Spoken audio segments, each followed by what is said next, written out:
భద్రాద్రి కొత్తగూడెం జిల్లా ఇల్లందు మండలంలో 7 కేంద్రాల్లో 10వ తరగతి పరీక్షలకు ఏర్పాట్లు పూర్తి. ఇల్లందు పట్టణం మండలం నుంచి పరీక్ష రాయనున్న 1119 మంది విద్యార్థినులు ఇల్లందు మండలంలో రోంపాడు సుదిమెల్ల ఐటీడీఏ ఉన్నత పాఠశాలలు, చల్ల సముద్రం ఉన్నత పాఠశాల, ఇల్లందు పట్టణంలో JBS high school, girls high school, main road high school, Singareni high స్కూళ్లలో పరీక్ష కేంద్రాలు ప్రారంభించారు.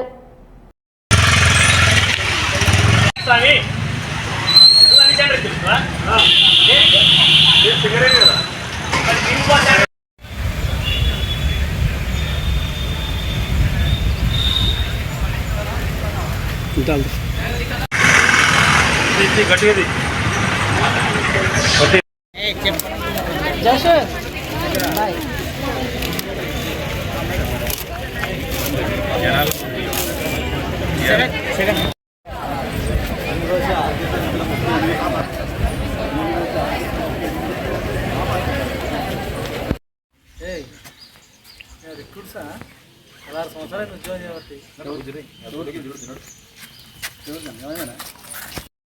చిన్న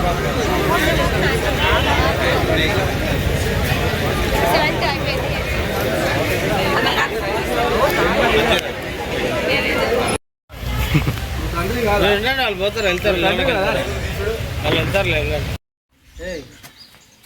రిక్రూట్సా 16 సంవత్సరాలు ఉద్యోగం చేయబట్టి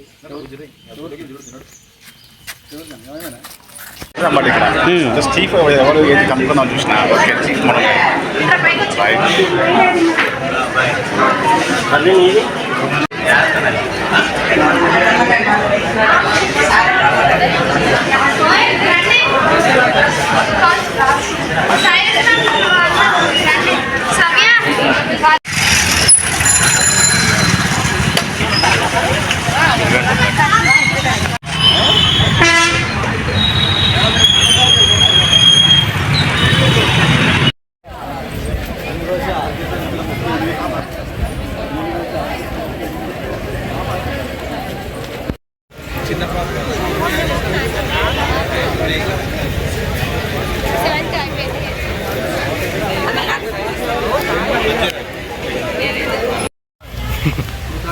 చిన్న వాళ్ళు పోతారు, వెళ్తారు వాళ్ళు వెళ్తారు.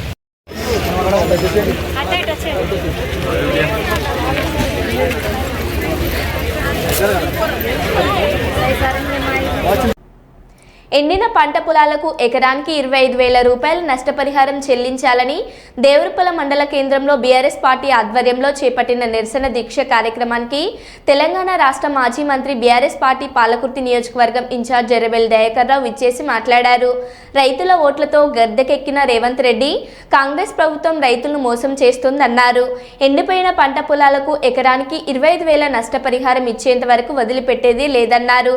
ఆనాడు చంద్రబాబును ఒప్పించి దేవాదుల ప్రాజెక్టు నిర్మించిన ఘనత తనకే దక్కుతుందన్నారు.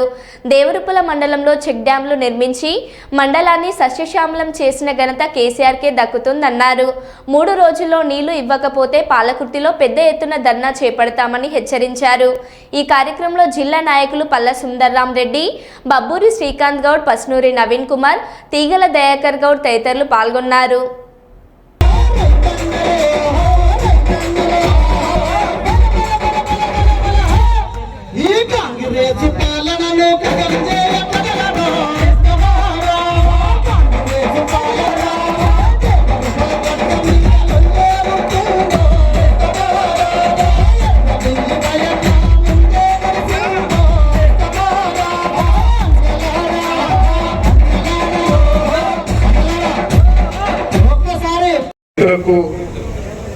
నష్టపరిహారం ఇవ్వాలి, 25,000 ఇవ్వాలి. అది మనం చెప్పింది కాదు, 25,000 ఇవ్వాలని రేవంత్ రెడ్డి గారు చెప్పింది.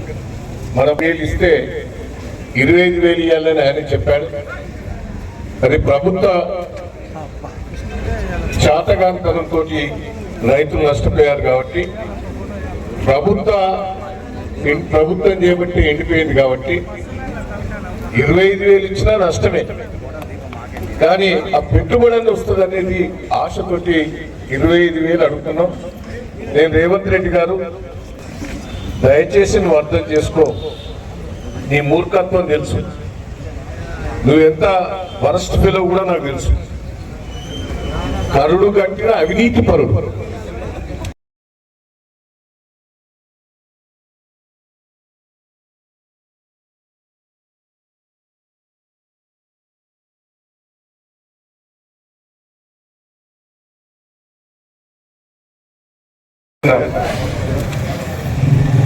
$25,000 ఇచ్చేదాకా నేను వదిలిపెట్టా. దయన్న సంగతి ఏందో నీకు తెలుసు. దయన్న తలుచుకుంటే కాని పని అనేది ఏముంటది. బాబీ ప్రాజెక్టు మీద పోరాటం చేస్తానంటే బిడ్డ రేవంత్ నువ్వే అడ్డుపట్టున్నాను. అయినా పోరాటం చేసి సాధించారు. నీకు తెలిసి ఉండాలి. నెల రోజులు జైలు పోయినా, 10 రోజులు పోలీస్ స్టేషన్ వేసి కొట్టిండ్రు. నేను 3 సార్లు పోయినా, 3 సార్లు కొట్టిన్నాను. అయినా వదిలిపెట్టలే. జైలు వేసి కొట్టిండ్రు, అయినా వదిలిపెట్టలే. ఆఖరికి ఏమిచ్చింది? మహారాష్ట్రలో కాంగ్రెస్ ప్రభుత్వం, మన రాష్ట్రంలో కాంగ్రెస్ ప్రభుత్వం, కేంద్రంలో కాంగ్రెస్ ప్రభుత్వం పోరాటం చేసి నేను సుప్రీంకోర్టులో కేసేసి సంవత్సరానికి 3 నెలలు మన ఎస్ఆర్ఎస్కి నీళ్లు తెచ్చేందుకు కొట్లాడిన దయాకరుడు. అది గుర్తుపెట్టుకో రేవంత్. లేకపోతే వరంగల్ జిల్లా ఎడారయ్యేటప్పుడు కాలువలు తగ్గించినప్పుడు దయాకర్ రావు, ఎన్టీ రామారావు తీసుకొచ్చి ములుగు దగ్గర శంకుస్థాపన చేశారు. చంద్రబాబు తీసుకొచ్చి ఆ రోజు వర్ధనపేటలో శంకుస్థాపన చేసి రిజర్వాయర్లు కట్టారు.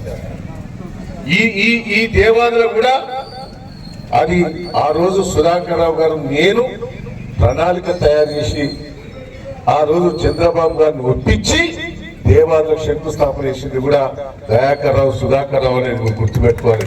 దేవాలయ విషయంలో కూడా 10 ఏళ్ళు కాంగ్రెస్ పార్టీ పండబెట్టింది రాజశేఖర రెడ్డి గారు. అసెంబ్లీ స్పీచ్ మీరు చూడండి. నేను అసెంబ్లీలో మాట్లాడిందంతా దేవాదుల గురించే. ఎందుకు పట్టాలి? చెన్నూరు రిజర్వాయర్ ఎందుకైతే లేదు, నవాబ్పేట రిజర్వాయర్ ఎందుకైతే లేదు, పాలకుర్తి రిజర్వాయర్ ఎందుకైతే లేదని ఆ రోజు అసెంబ్లీలో పోరాటం చేశారు. కైనా రాజశేఖర రెడ్డికి మత్తుతోటి ఆయన పట్టించుకోలేదు.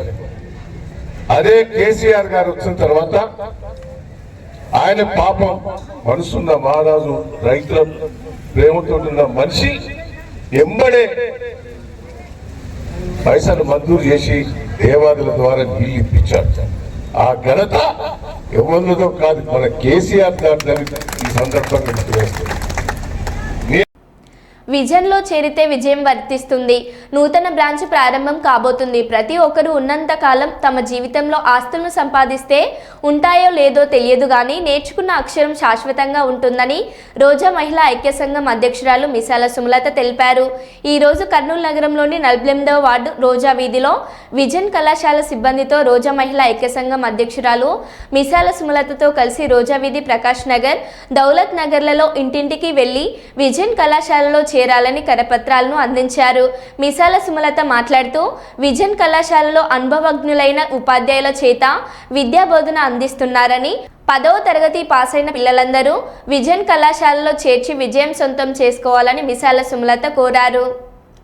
విజన్ కళాశాల 2వ బ్రాంచ్ మన ప్రకాష్ నగర్లోని చిరంజీవి పార్క్ దగ్గర ఓపెన్ అవుతుంది. కాబట్టి విజన్ కళాశాలలో చేరాలని చెప్పేసి కోరుకుంటున్నాము. విజన్ కళాశాలలో చదివిన ప్రతి ఒక్కరూ విజయాన్ని చేరుకునే దిశగానే ఫలితాలు ఉంటాయి. కాబట్టి మా విజన్ కళాశాలలో ప్రతి ఒక్కరు చేరాలని కోరుకుంటున్నాము. నూతనంగా ఏర్పాటు చేయనున్న మామిడి మార్కెట్ అభివృద్ధికి అన్ని విధాల సహాయ సహకారాలు అందిస్తానని, మొదటి విడుదల 20 లక్షల రూపాయలు కేటాయిస్తున్నానని రాష్ట్ర పర్యావరణ, ఐటీ మరియు దేవాదాయ శాఖ మంత్రి కొండ సురేఖ అన్నారు. వరంగల్ నగరంలోని ఏనుమాములలో నూతన మ్యాంగో మార్కెట్ను ప్రారంభించారు. తెలంగాణలోని అతిపెద్ద మ్యాంగో మార్కెట్ మనదేనని, ఇక్కడి నుండి భారతదేశంతో పాటు ఇతర దేశాలకు మామిడి ఎగుమతి అవుతుందని, మన ఉమ్మడి వరంగల్ జిల్లాలోనే నాణ్యమైన మామిడి సాగు చేస్తున్నారని, ప్రతి ఒక్క వ్యాపారి సమన్వయం పాటించి మార్కెట్ను అభివృద్ధి చెందే విధంగా ప్రయత్నం చేయాలని, మార్కెట్కు కావాల్సిన మౌలిక వసతులు స్థానిక శాసనసభ్యులు నాగరాజు, జిల్లా మంత్రి అయిన తాను ముఖ్యమంత్రి దృష్టికి తీసుకువెళ్లి సమస్యలు పరిష్కరిస్తామని, ముఖ్యంగా వ్యాపారులు, మామిడి రైతులకు మంచి ధరలే వచ్చే విధంగా కృషి చేయాలని కొండ సురేఖ అన్నారు. సెంటర్ లో వస్తారు ఒక్కసారి సెంటర్ నుంచి మీడియా వాళ్ళు. ఈ రోజు ప్రథమంగా ఈ మార్కెట్ లో మనం హరాజు పెడుతున్నాం. జాగ్రత్త, అందరూ చూసి పాడుకోండి. 61, 61, 65, 99, 1,00,000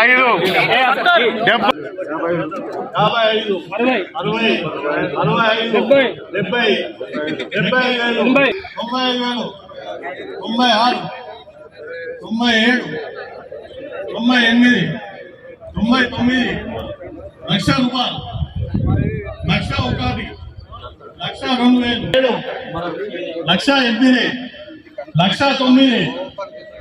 1,09.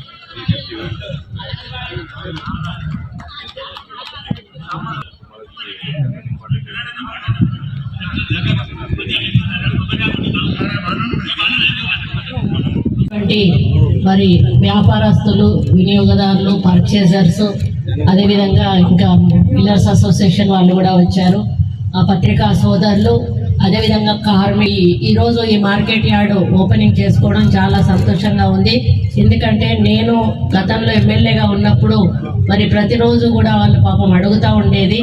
అయినా కూడా మేము అంటే కొంచెం దూరంగా ఉంటే సిటీలో ట్రాఫిక్ ప్రాబ్లం అది ఇది ఉండదు, ఫ్రీగా ఉంటుంది అనేటువంటి ఉద్దేశంతో అక్కడ మేము అలాట్ చేస్తే కానీ వాళ్ళు అక్కడ దాకా పోము అనేటువంటి మాట చెప్పారు.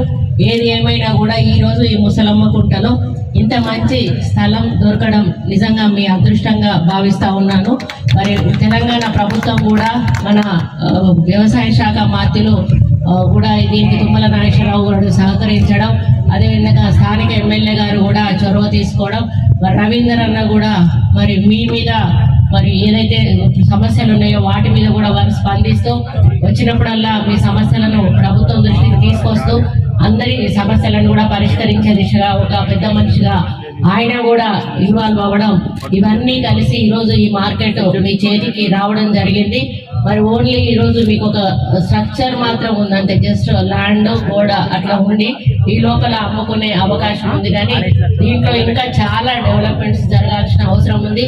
ఇక్కడికి వస్తా ఉంటే దారి కూడా చూశాను, ఆ దారి కూడా చాలా దారుణంగా ఉంది. మరి అది కూడా పరిశీలించాల్సిన అవసరం ఎంతైనా ఉంది. అదేవిధంగా లోపల ఇక్కడ పనిచేసేటప్పుడు మినిమం ఇన్ఫ్రాస్ట్రక్చర్ అయితే ఇప్పుడు డెవలప్ చేసుకోవాల్సిన అవసరం ఉంది. మహిళలు, కూలీలు వాళ్ళు వస్తారు, అలా కాసేపు అలసిపోయినప్పుడు కనీసం ఇట్లా ఒక కునుకు తీద్దామన్నా కూడా ఒక చెట్టు కూడా లేదు. అంటే అటువంటి పరిస్థితుల్లో ఇప్పటి వరకు మినిమం తను నాగరాజు అన్న ఒక 10 లక్షలు ఇచ్చారు, నేను కూడా ఒక 20 lakhs నేను ఇవ్వడం జరుగుతుంది. కలెక్టర్ గారు ఏవైతే ఎమర్జెన్సీ ఉన్నాయో వాటిని వెంటనే టేకప్ చేసి మరి మళ్ళీ ప్లేస్ కూడా చూసుకోండి, అడ్డదిడ్డంగా కట్టి మార్కెట్ డిస్టర్బ్ చేయకుండా మరి ఒక పద్ధతి ప్రకారంగా కన్స్ట్రక్షన్స్ మొదలే ఒక ప్లాన్ వేసి ఆ ప్లాన్ ప్రకారం ఒక్కొక్కటిగా కట్టుకుంటూ పోతే బాగుంటుంది అనేది నా యొక్క అభిప్రాయం. నేను ఇప్పుడే వస్తూ చూసిన రోడ్డును కూడా కలెక్టర్ గారిని అడిగితే అది కార్పొరేషన్ లిమిట్స్లోకి వస్తుందని అన్నారు. ఇప్పుడే కార్పొరేషన్లో మేము బడ్జెట్ ఆమోదించడానికి వెళ్తున్నాము, అందులో తప్పకుండా దీన్ని ప్రతిపాదన కూడా పెట్టడం జరుగుతుంది. మరి అదేవిధంగా మన దగ్గర చాలా పెద్ద ఎత్తున మామిడి పంట, ఇంకా కొన్ని పంటలు పండుతాయి. అవి ఇక్కడ పండినప్పుడు బయట నుంచి వచ్చిన వ్యాపారస్తులు కొనే వాళ్ళు ఎవరైతే ఉన్నారో వాళ్లకు ఇబ్బందే, మన వాళ్లకు ఇబ్బందే. అటువంటి సమయంలో మన వాళ్ళు వేరే ప్రాంతాలకు వెళ్ళి అమ్మేటువంటి పరిస్థితి ఉండేది. దానివల్ల వీళ్ళకి ట్రాన్స్పోర్టేషన్ ఛార్జెస్ వేస్ట్ అవుతాయి. మరి అక్కడ దాకా పోయినాక గిట్టుబాటు ధర వస్తుండొచ్చు, రాకపోతుండొచ్చు. మరి ఇది ఇట్లా మార్కెట్ ఉన్నట్టయితే బయట నుండి కూడా వ్యాపారస్తులు అక్కడ పండిన పంటను వాళ్ళు తీసుకొచ్చి ఇక్కడ అమ్ముకోవచ్చు. అంటే ఇక్కడ కొన్ని మన దగ్గర పండని ఫ్రూట్స్ ఏవైతే ఉన్నాయో మన వాళ్ళు. ఈ నెల 22వ తేదీన డిప్యూటీ సీఎం పవన్ కళ్యాణ్ ఓర్వకల్లు మండలం పూడిచెర్ల గ్రామ పరిధిలో ఉన్న రైతు పొలంలలో ఫార్మా ఫ్యాన్కు భూమి పూజ చేసి తదుపరి బహిరంగ సభలో పాల్గొనున్న సందర్భంగా ఎస్పీ విక్రాంత్ పాటిల్ ఐపీఎస్ జిల్లా అధికారులతో కలిసి ఏర్పాట్లను పరిశీలించిన జిల్లా కలెక్టర్ పి రంజిత్ బాషా.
ఎమ్మెల్యే మర్రి రాజశేఖరారెడ్డి మల్కాజ్గిరి నియోజకవర్గంలోని పలు సమస్యలపై ముఖ్యమంత్రితో చర్చించిన అనంతరం మల్కాజ్గిరి నియోజకవర్గానికి సిఆర్ఎంపీ రోడ్లు, జీహెచ్ఎంసీ రోడ్లు మరియు అదనంగా మిలిటరీ ఏరియాలలో రోడ్లు వేయాలని కోరుతూ ప్రతిపాదనలు అందజేసిన ఎమ్మెల్యే మర్రి రాజశేఖరారెడ్డి గారు ఎన్నికల ముందు మార్పు పేరిట వాగ్దానాలు చేశారు. ఎన్నికలు అయ్యాక ఆ వాగ్దానాలను ఏమార్చారు. ఎన్నికల ముందు నో ఎల్ఆర్ఎస్ నో బీఆర్ఎస్ అన్నారు.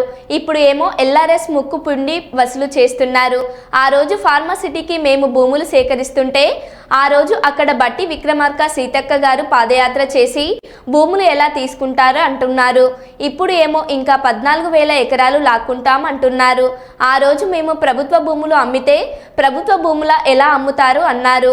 ఈ రోజు బరాబర్ భూములు అమ్ముతున్నామంటున్నారు హరీష్ రావు అన్నారు. ఎన్నికల ముందు మార్పు పేరిట వాగ్దానాలు ఇచ్చారు. ఎన్నికలయ్యాక ఆ వాగ్దానాలను ఏమార్చారు. సింపుల్గా స్ట్రైట్గా చెప్పాలంటే అధ్యక్ష, ఎన్నికల ముందు ఏమన్నారు? ఎల్ఆర్ఎస్ వద్దు, నో ఎల్ఆర్ఎస్ నో బీఆర్ఎస్ అన్నారు. ఎల్ఆర్ఎస్ ఉచితంగా చేస్తామన్నారు. కానీ ఇప్పుడు ఏమంటున్నారంటే ముక్కుబిండి ఎల్ఆర్ఎస్ వసూలు చేస్తాం, ఎల్ఆర్ఎస్ కట్టాల్సిందే అని ఇలా పేద ప్రజల రక్త మాంసాలు పీల్చి ఇలా ఎల్ఆర్ఎస్ ను వసూలు చేస్తా ఉన్నారు. రెండవది అధ్యక్ష, ఆనాడు బట్టి గారు, సీతక్క గారు, ఉత్తమ్ కుమార్ రెడ్డి గారు ఫార్మాసిటీకి మేము భూములు సేకరిస్తా ఉంటే ఆ రోజు అక్కడ పాదయాత్ర చేసి పచ్చటి భూములు ఎలా తీసుకుంటారు, మా ప్రభుత్వం అధికారంలోకి వస్తే ఫార్మాసిటీ భూములు తిరిగి వాపసిస్తాము అన్నారు. ఈ రోజు ఏమంటున్నారు అధ్యక్ష? ఇంకా 14,000 లాక్కుంటాం, ఈ 16,000 ఇచ్చుడు లేదు కానీ ఇంకా 14,000 లాక్కుంటామని చెప్పి బలవంతంగా ఇలా రైతుల నుంచి భూములు సేకరించి ఆ ఫార్మాసిటీ పేరును అందంగా ఫ్యూచర్ సిటీ అని చెప్పి పెట్టి ఇలా తిరిగి భూములు లాక్కుంటున్నారు అధ్యక్ష. ఆనాడు ప్రభుత్వ భూములు అమ్మితే, నిరర్ధకమైన ఆస్తులు అమ్మితే ప్రభుత్వ భూములు ఎట్లా అమ్ముతారు, ఇది పెద్దలిచ్చిన ఆస్తి, రేపు బొందబెట్టడానికి జాగుండదని గంభీరమైన ఉపన్యాసాలు చేశారు. ఇవాళ ఏమంటున్నారు? బరాబర్ భూములు అమ్ముతామంటున్నారు. ఇవాళ 30,000 కోట్ల రూపాయల భూములు అమ్మకానికి పెట్టినారు అధ్యక్ష. అంటే కర్నూలు జిల్లా కాంగ్రెస్ పార్టీ కార్యాలయంలో నిర్వహించిన ఈ కార్యక్రమానికి ఆల్ ఇండియా యూత్ కాంగ్రెస్ కార్యదర్శి మమతా నాగారెడ్డి, యూత్ కాంగ్రెస్ రాష్ట్ర అధ్యక్షుడు లక్కరాజు రామారావు, మాజీ ఎమ్మెల్సీ సుధాకర బాబు పాల్గొన్నారు. యువత సమస్యలు పరిష్కరించడంలో తన వంతు కృషి చేస్తానని మహేంద్ర నాయుడు తెలిపారు. తెలుగు రాష్ట్రాల అభివృద్ధి కోసం కాంగ్రెస్ పార్టీ రాష్ట్రాన్ని విభజిస్తే ఆంధ్రప్రదేశ్ రాష్ట్రానికి విభజన హామీలను నెరవేర్చడంలో బీజేపీ ప్రభుత్వం విఫలమైందన్నారు.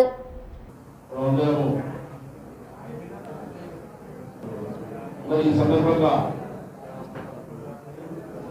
కావచ్చు, లేకపోతే కొన్ని గ్రామాలకు రోడ్లు కావచ్చు, లేకపోతే ఇంద్రమ్మ గృహాలు కావచ్చు, మీరందరూ కూడా చదువుకున్నటువంటి చూసే పార్టీ కాంగ్రెస్ పార్టీ. అందుకే ఇందిరా కాలంలో కూడా తెలంగాణలో రేవంత్ రెడ్డి ద్వారా మేము నాయకులను చెప్పుకుంటే ఎవరు ఓటు వేయాలి, అక్కడ 2 సార్లు ఓడిపోయారు. మీకు తెలుసో తెలియదు. తెలంగాణ జిల్లాల భాష ఈరోజు ఈ సభకు అధ్యక్షత వహించి నడిపిస్తున్న మిత్రులు రామరత్న గారు, పూర్వ నవీన్ గారు, ప్పటికీ ఒక్క అడుగు కూడా వెనకడుగు వేయకుండా ఎన్నో కేసుల మధ్యన, ఎన్నో నిర్బంధాల మధ్యన ఎన్నో పోరాటాలు కొనసాగించి విద్యార్థులకు మేలు చేయడం జరిగింది. యువజన కాంగ్రెస్ జిల్లా అధ్యక్షులుగా నియామకం కావడం జరుగుతుంది. ఈ నియామకానికి సహకరించినటువంటి పెద్దలందరికీ కూడా పేరు పేరున పదాభివందనాలు తెలియజేసుకుంటా ఉన్నా. ఈరోజు ఈ దేశంలో, ముఖ్యంగా మన ఆంధ్రప్రదేశ్లో కాంగ్రెస్ పార్టీ చేసినటువంటి సేవలను మనమందరం కూడా స్మరించుకోవాలి. ఎందుకంటే ఆంధ్రప్రదేశ్ రాష్ట్రం విభజన కాకముందు ఒక సుదీర్ఘ కాలం కాంగ్రెస్ పార్టీ రాష్ట్రంలో పరిపాలన చేసి శాస్త్ర సాంకేతిక రంగం నుంచి సైన్స్ టెక్నాలజీ అభివృద్ధి చెందించిన రంగం నుంచి ఎడ్యుకేషన్ వ్యవస్థ, మెడికల్ విద్యా వ్యవస్థ, హాస్పిటల్స్ను, అనేక రంగాలను అభివృద్ధి చేసినటువంటి చరిత్ర కాంగ్రెస్ పార్టీకి ఉంది. అటువంటి కాంగ్రెస్ పార్టీ మన ఆంధ్రప్రదేశ్ రాష్ట్రాన్ని విభజించిందని చెప్పి ప్రతి ఒక్కరూ బాధపడతా ఉన్నారని కొంతమంది చర్చించుకుంటే మొన్న విన్నా. కాంగ్రెస్ పార్టీ విభజించింది వాస్తవం. ఆ రోజు కాంగ్రెస్ పార్టీ అధికారంలో ఉంది.